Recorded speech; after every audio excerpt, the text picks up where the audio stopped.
Next story, staying on guns. White House Press Secretary Josh Earnest speaking about the San Bernardino shooting, calling it simply gun violence. Listen to this. I've not asked him this question directly. I'm sure that it's something that somebody here has considered.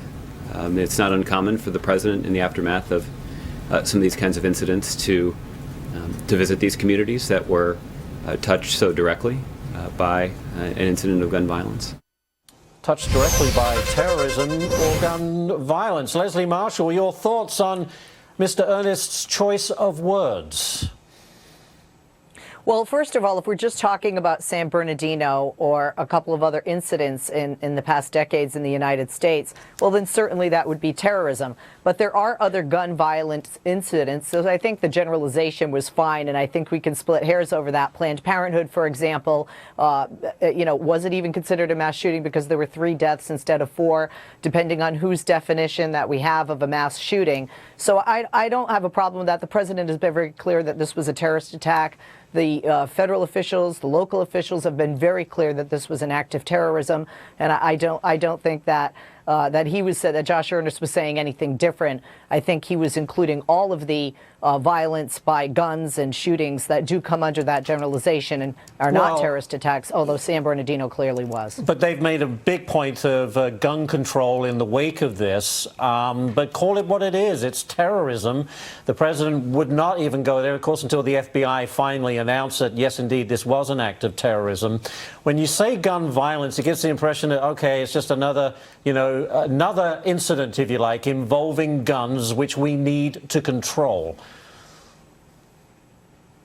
Well, he was not referring to just San Bernardino.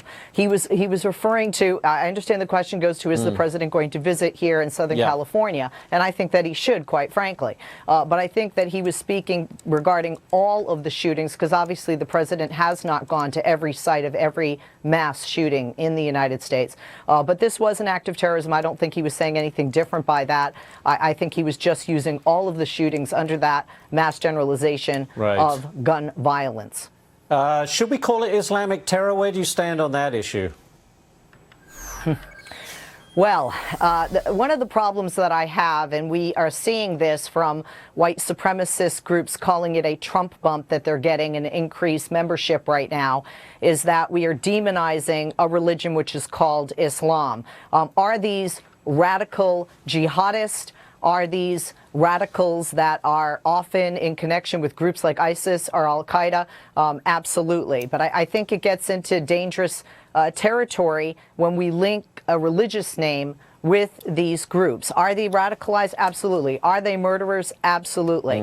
Are they Muslims? I've said it here before, I think last week. I don't think anyone of any religion would commit murder, because every religion holds the tenets of the 10 Commandments to be true, thou shalt not murder being one of those, and Muslims do believe in that as well. All right. Good place to leave it right there. Leslie Marshall, thanks so much. Appreciate it. Thank you.